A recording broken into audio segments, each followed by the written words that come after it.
So it's a very good thing to have, because it's not required. Yeah, the amount that we give out between 5 rounds, 4 small rounds, 1 large round, is between $4 and $6 million, depending on what the legislature has allocated to us. Number of applicants, it's, it does vary, but, an average is about 350 applications coming in a year between all 5 rounds. And, so we end up funding about 200 to 250 grants.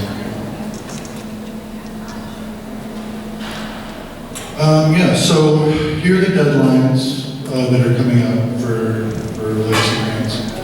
So for small grants, those that are requesting $10,000 or less, the next grant deadline is October 15th. We have one coming up on January 12th, one on April 13th, and one on July 13th. The next large round, we would try to set the dates precisely after the funding meeting, which is actually next week for the present large round. We're in the middle of it. But yeah, it should be in July 2023, and after the legislature's work incorporated with the next funding. And then the final application, with the large rounds, we send back the pre-applications with comments, and people have at least 3 weeks to rewrite and come back with the final applications. In this case, it'll be in early August. All right, legacy grant categories are, we try to capture in the categories most of the obvious work that's done in the history field.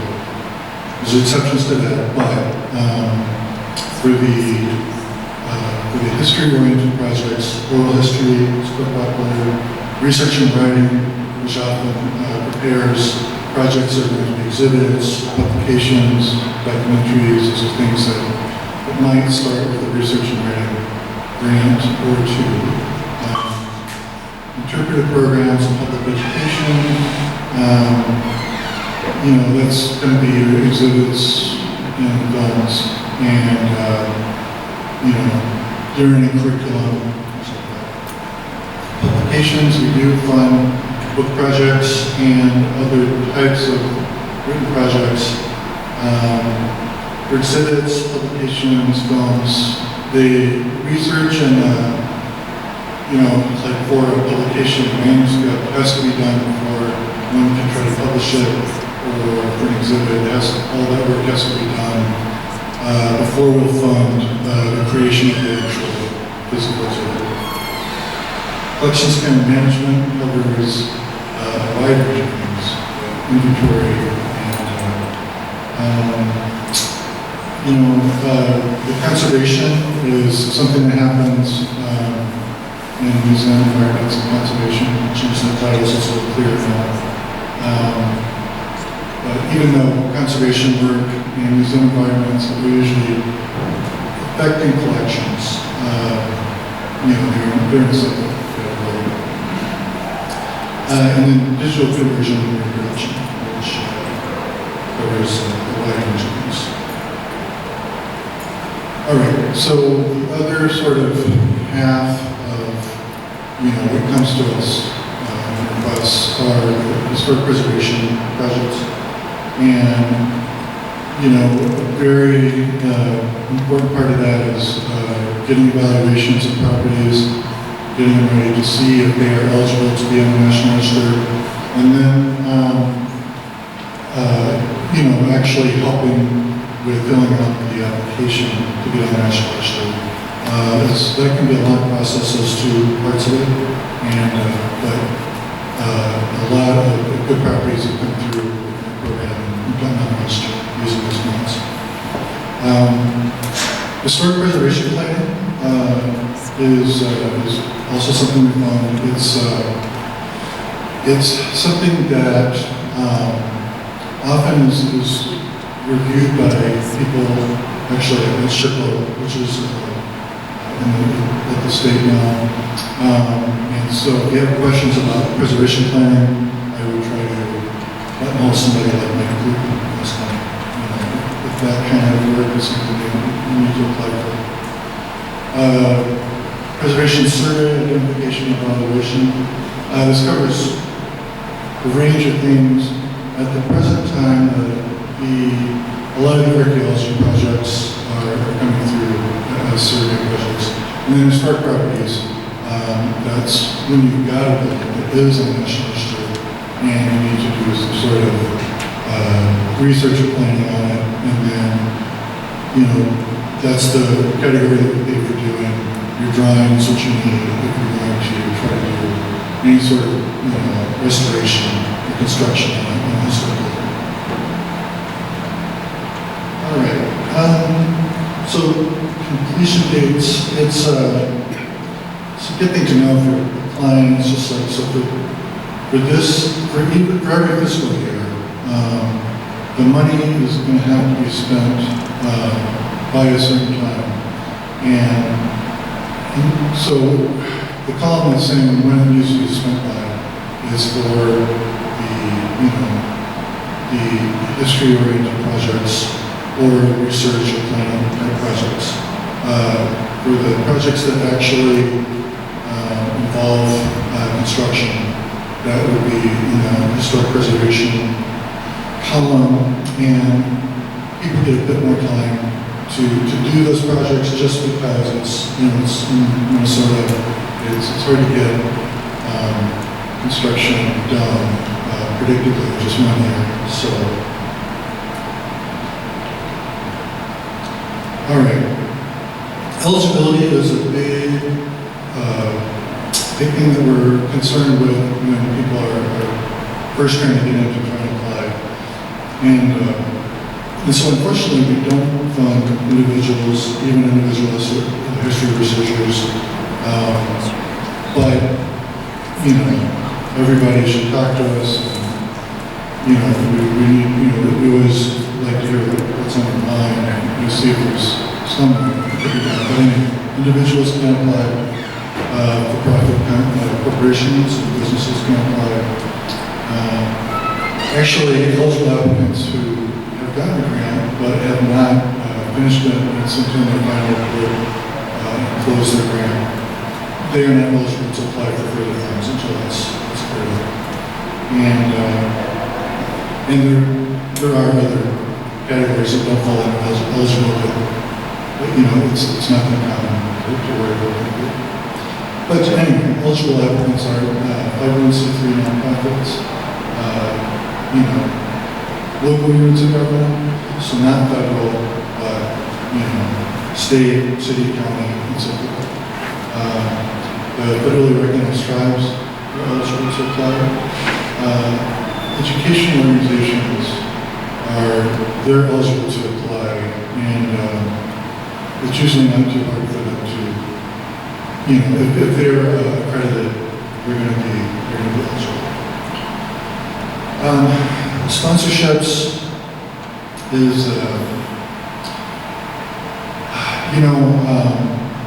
if someone is not eligible, they can work with an eligible organization. The eligible organization applies, and then they're able to do the work that might benefit the property or so forth that an ineligible has.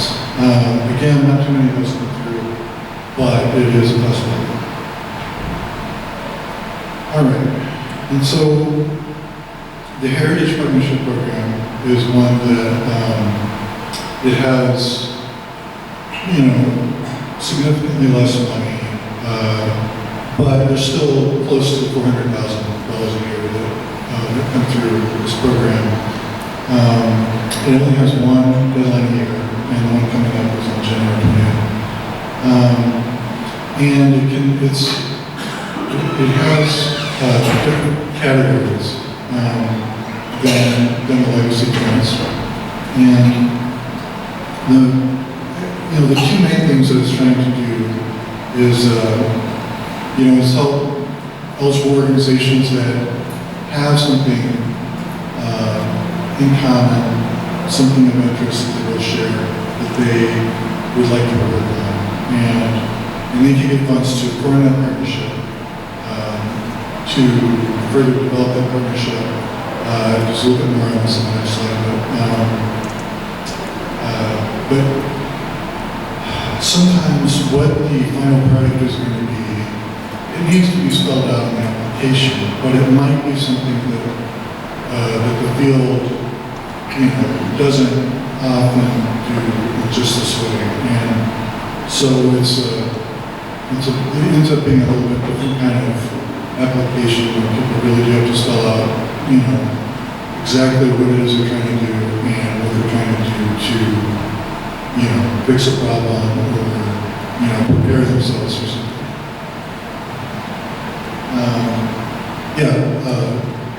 So it's partnership grants are always requesting more than $10,000.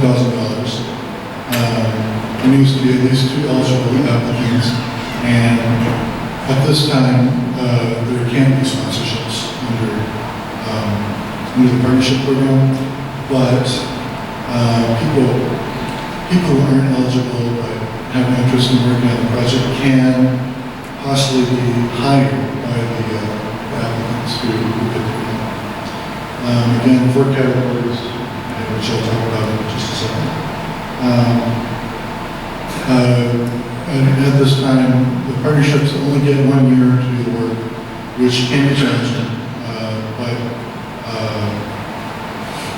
that is the time that programs get.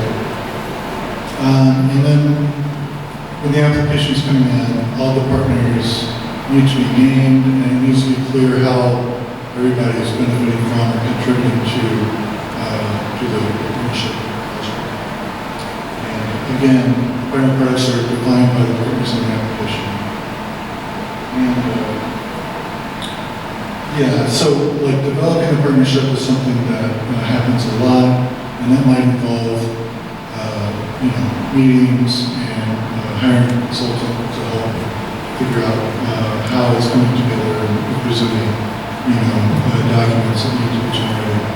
But also doing studies, doing research is something that partnerships can do too.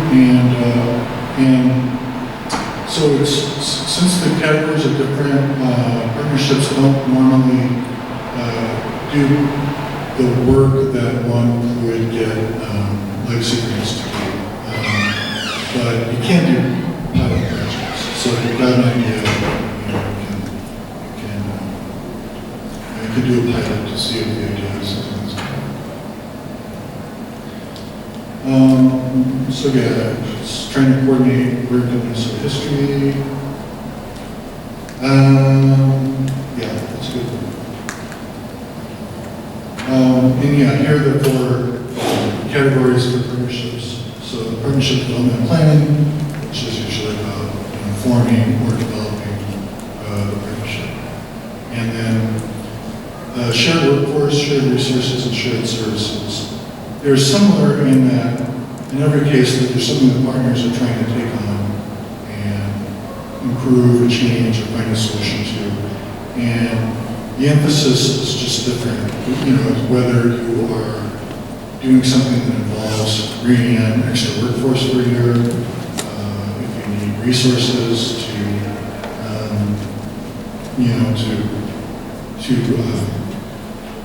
say if you're trying to set up a central cache of stuff that's going to help you successful. That's something like shared resources. And shared services, if there's something that one or more of the partners want to do to serve their public, then that's something that you might pilot shared resources. I just threw in one example of a partnership planning grant that just finished up and had a really good final product, but it was just the Yeater Historical Society was the lead partner on this, but I think it ended up being 4 for it, organizations that work and have locations around Lake Minnetonka. They work with a consultant to figure out if they wanted to merge or not. And I think they made a decision. I'm still waiting to hear if they're going to merge. So that's an example. So, it was a study, strategic planning, and hopefully the ones who want to merge will do it. And then here's the dates for the partnership. So January 20th is going out for the pre-application. And again, we look at that, send back comments that are hopefully helpful in helping you to rewrite the final application. And then that will come back to us, the final application in lunchtime next year. And then normally June 1st is going to be the start date for any partnership grant. And then June 1st of next year, in this case 2024, is going to be, well, it should be when the final course. And then, now, I got a so June 1st would be the end date. Final report would be due June 30th. And then that's us. So there is the two grant portals for the legacy grants and partnership. And for general questions, grants at MNHS.org is a great place to send questions of any sort. And then there's my email. And I think Royce is coming.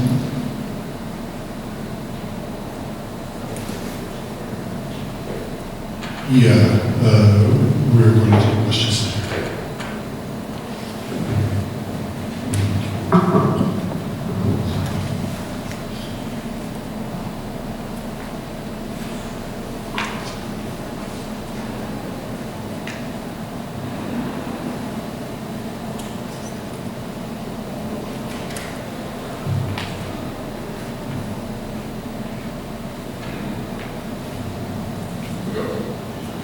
My name is Royce Yeater.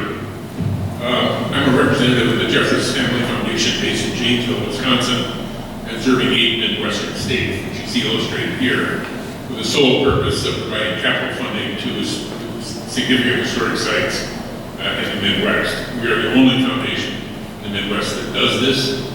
We're one of only 2 private foundations in the United States dedicated solely to historic preservation capital funding. The foundation was formed in 1979 at the sale of the family business and focused largely on Janesville as a kind of ordinary family foundation with ordinary things for a number of years. But in 1994, Tom Jeffris took over for his father who had passed away, and we focused the foundation solely on historic preservation, which is his passion. With a corpus of about $30 million, 35 today in Western market. We're not a very large foundation as foundations go. So it is, we focus our criteria very narrowly in order to maximize our impact in particular areas of interest to our principal. So we administer grants directly, but we also provide coaching and technical assistance along the way. We're what I call an in-your-face kind of funder. We try to be supportive and helpful along the way and provide technical advice and consulting. And so we're in sort of a partnership relationship with our sites. So for 10 years, the foundation gave only in Wisconsin. And then and during that period, by the way, it granted about $15 million, and by its grant formula, leveraged about another $30 million in local funding for a wide variety of project types. But in 2009, we tested the idea of expanding to the 8 Midwestern states and tightening our criteria. And I'll show you what the criteria is and how that works in a moment.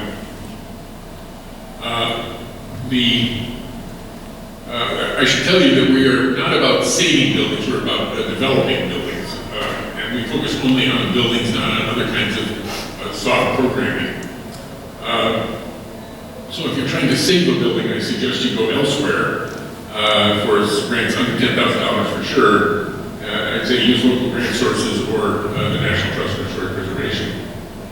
Our grant funding is in two very narrow categories. The Heartland Fund, that's just a name we arbitrarily applied, makes grants for historic structures reports, which we require as a prelude to any capital funding. You don't have to have us fund the historic structure report, we have to have one. And we will fund half of one if you don't have one. The Jeffris Capital Campaign Challenge grants then follow that by invitation. And we provide 33% of the campaign goal. In other words, a 2-to-1 match. So eligible organizations are your ordinary kind of 501c3s. We also kind of pre-qualify people through a consultation with our directors, and that's the best way to contact us is to reach out to one of our directors. So the planning grants for the Jeffris Heartland Fund are on a rolling basis. There are no deadlines. You can contact us anytime and we can start that process whenever you're ready.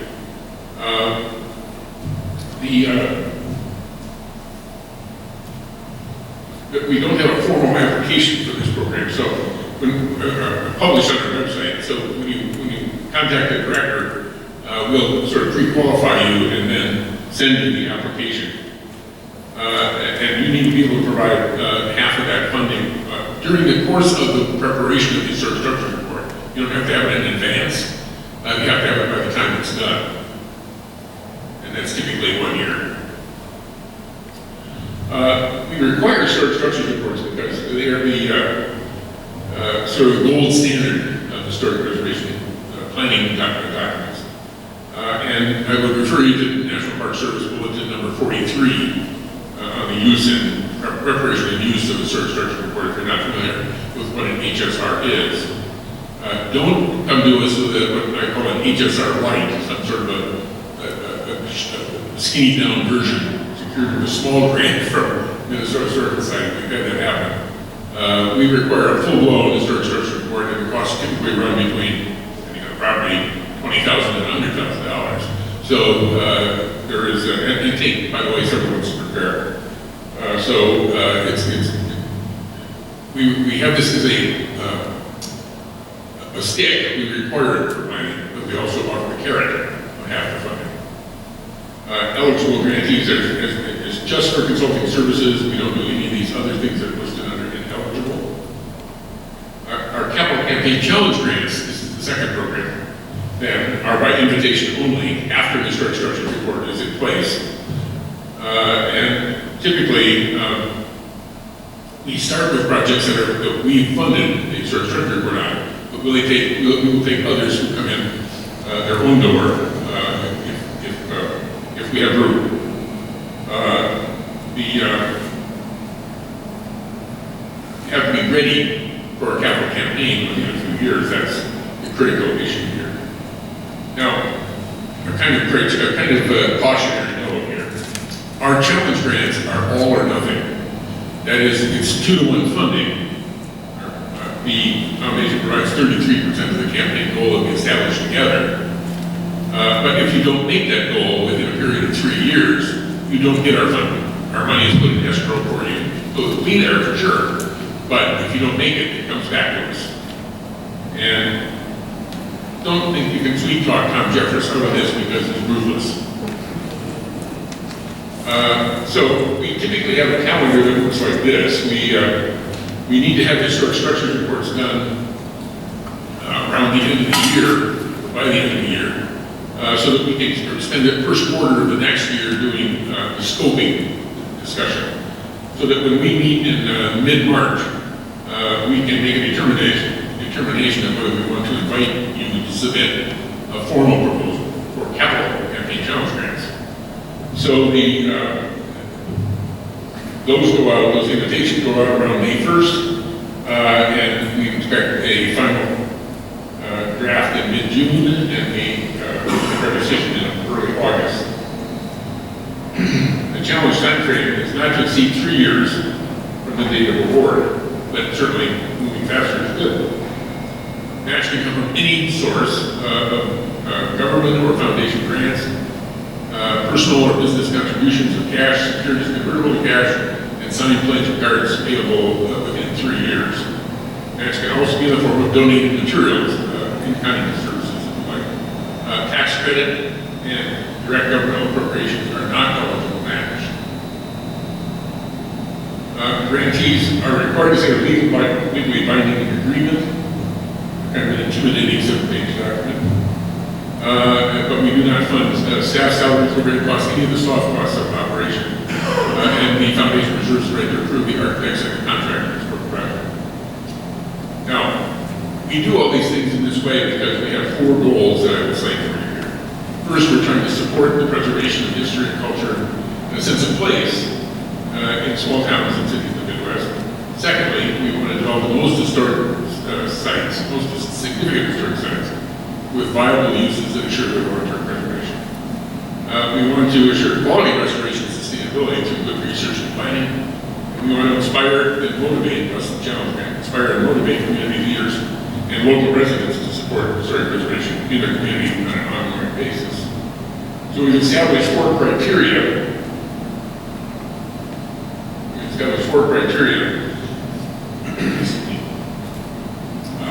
For the way we make decisions on sites.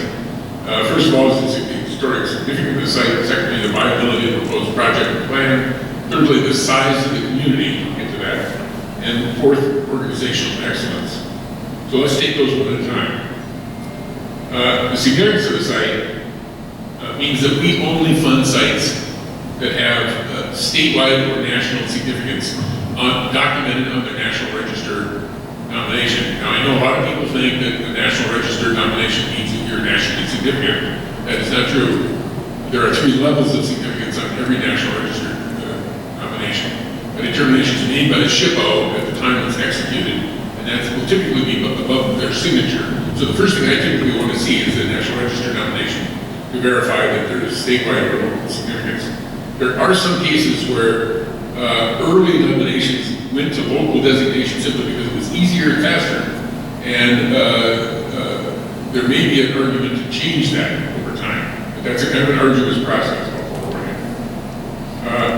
We do have a certain penchant for projects of architectural merit with strong elements of the decorative arts, but as you'll see in the sample I'll give you here, we also do some really weird things.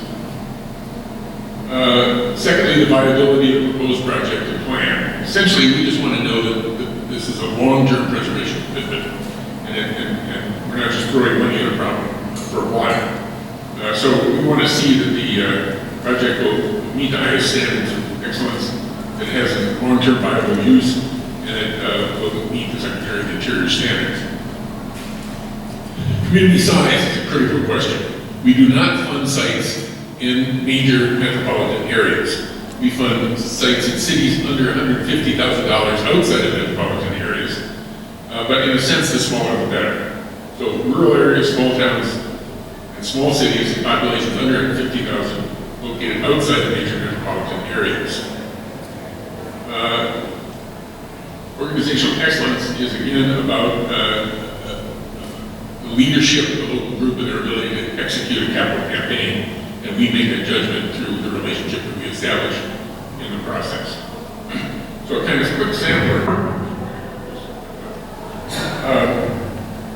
is that we have found over the years, doing this now for about 30 years, that we do a good number of house museums, but we're always concerned about whether the house museum business model is a workable situation today. And so we want to see other activities or engagements of that house museum that's demonstrating that it's remaining relevant and viable as a sustainable property.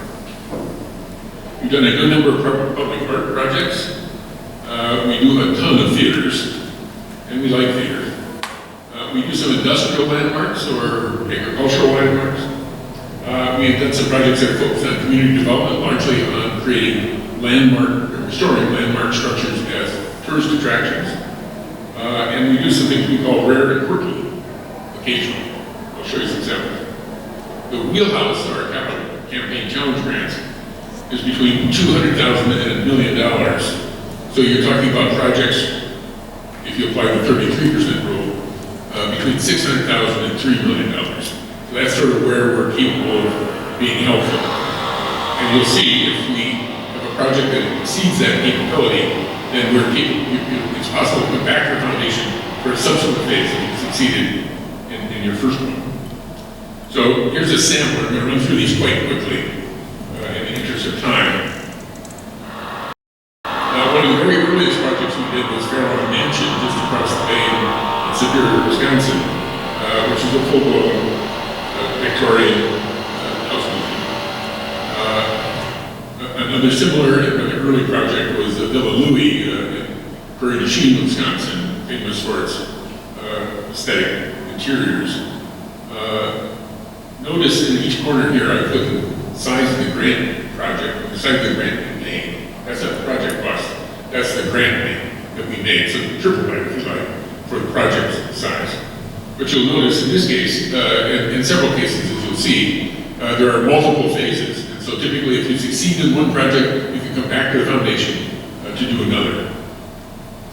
On the other hand, we don't like to do little morsels of projects. We like to see that there's enough in the initial project and in any subsequent phase to make a meaningful difference to the public that would be seeing that property. So, you know, as I often tell people, nobody wants to put their name on the urinal. We, like everybody, want to see that there's a significant improvement as a result of this campaign. Another property that has, like everything in Springfield, Illinois, a connection to Abraham Lincoln, is a house that's now part of an art colony, an art museum, essentially. And this is their kind of event center, Victorian house from 1854 or something. And again, multiple phases. But very small houses too. This is a house connected to the Underground Railroad and the abolitionist wars in Kansas in the pre-Civil War days. And a very small grant for a very small house in a town in southwest Iowa. Or a barn in northern Wisconsin, a stone barn in the 1880s that was adapted by a township into a park shelter for a regional park. And one of our very quirky projects, a fish car, it turns out the DNR in Wisconsin had Poland running these fish cars, and they would drag fingerlings around the state before there were roads everywhere, and they would go over a trestle and drop fish into the, to seed the streams with fish. And because the fish traveled in a Pullman car, they traveled better than we do. We've also done projects related to waterfronts. This is Leland, Michigan, where we did a two-phase project plus an HSR in at a place called Fishtown.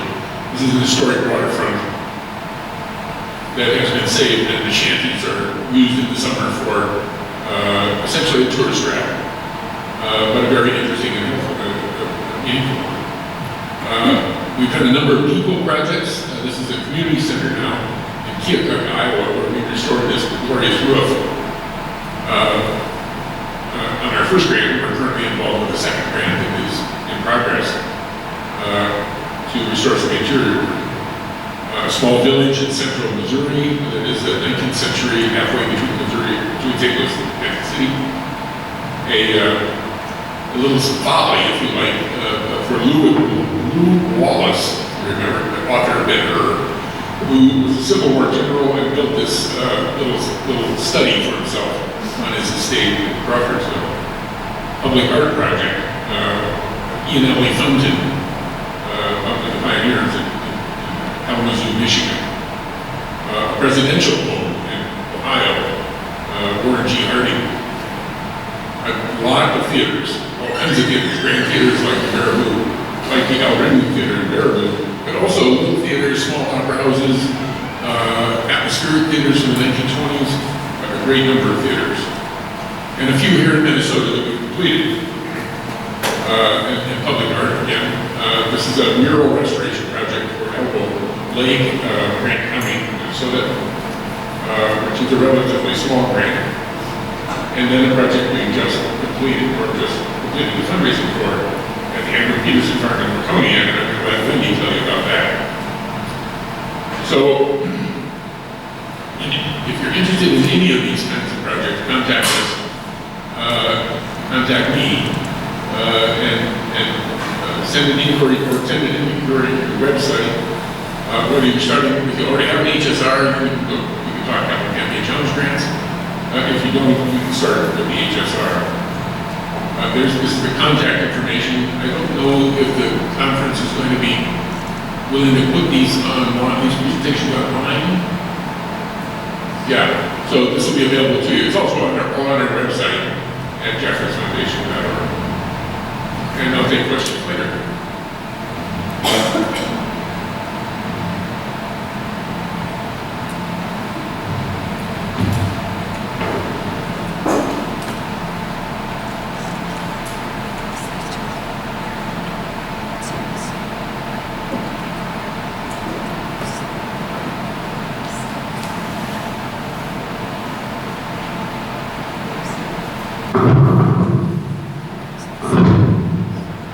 I'm a lot shorter than him.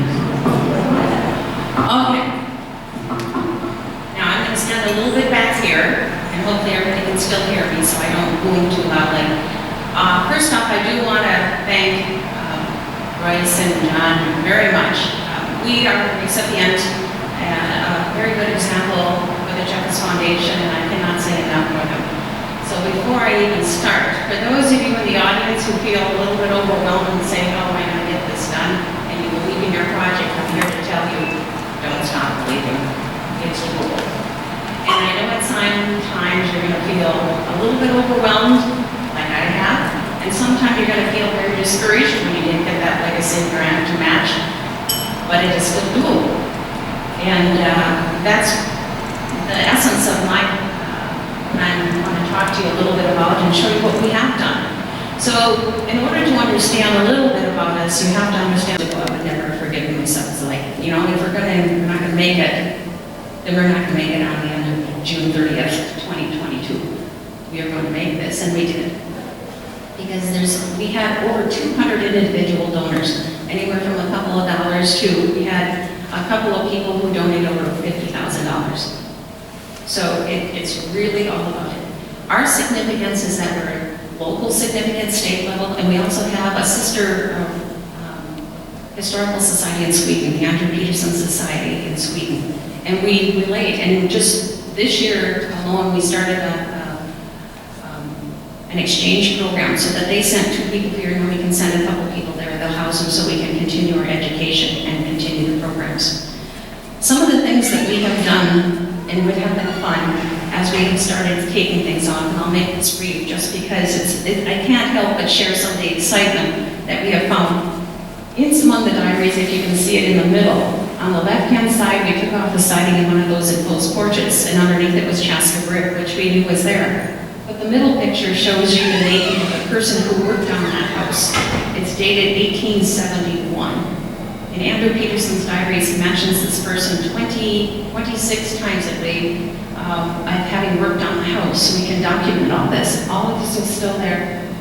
And what you see over on the right-hand side is we knew there was another chimney there in the house because of the 1885 photos. But as we took off the paneling in the bathroom there, we found one side, which I think, and we'll find out more, is that mystery brick chimney that we hadn't known. We had seen it in the pictures, but we didn't see evidence of it on the inside. So how did we get there? So we raised, you see legacy first, but individual donations over the 400,000. The legacy money counted again, keep the time frame in mind. And then the Jeffris Foundation gave us the $250,000. I gotta tell you, that check came in on a Saturday. I happened to be at the museum that day, and I looked at it, put it down, looked at it, put it down, looked at it, it should go in the bank. No, I'm gonna put it in the money bag. On Monday I came back and looked at it. Because keep in mind, up until this time, we'd only raised $50,000 max. And I give credit to Jeffris Foundation for believing in us. And so we did that. And then we received the additional $356,000 because that was part of that county money that they gave us. So the funding part of it started with the historic structures report, which was the 50/50. And then we started the fund drive on July 1st, the end of June 2019, then COVID hit, which shut us down. And then we received the legacy grant for construction, so they do pair very nicely. And both attorneys on both sides, both for the Legacy MHS and with Jeffris Foundation, they were really wonderful to work with. I truly believe the Jeffris Foundation and Legacy really wanted the project to happen. They could have made it harder for us, but they made it so easy. And then the fund drive was completed, and the total raised, we ended up raising just over $1.1 million. Small important window of opportunity is has to do with legacy, and then keep in mind in-kind counts. And that in-kind really added up for us. It really did. It's the people who are craftspeople. If I say I want to volunteer my time to paint the building, that doesn't count because I'm not a professional painter. A professional painter can do it, and it doesn't count. Gives you some idea about the different places we are. We've got grants, foundations, the National Preservation Trust, keep them in mind, you can look them up.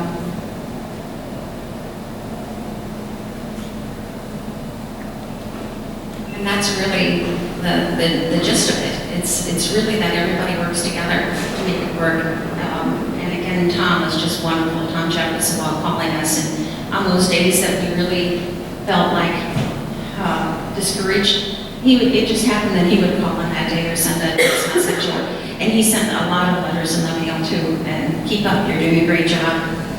That was always really nice to see. This is my contact information, and I think at this point we were going to open up for questions. Right? Okay.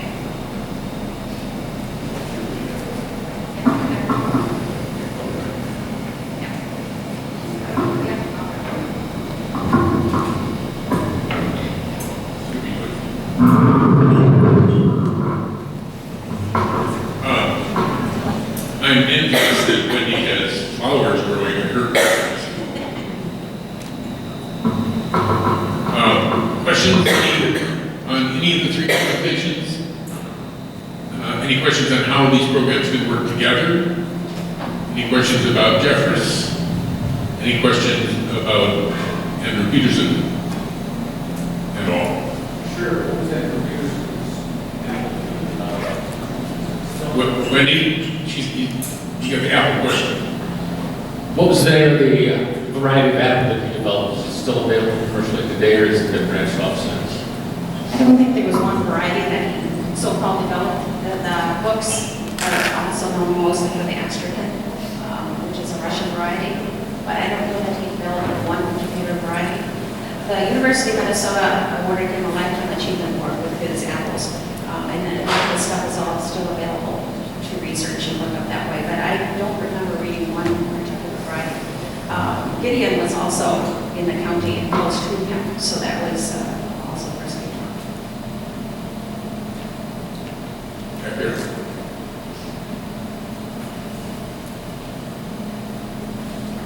Thank you, great presentation. Can you talk a bit about property ownership? Are there certain types of owners that you prefer? Well, how does that work? You're talking about Jeffris? Yes. We can only give to 501c3 organizations or units of local government, including tribes. And they have to have control of the property.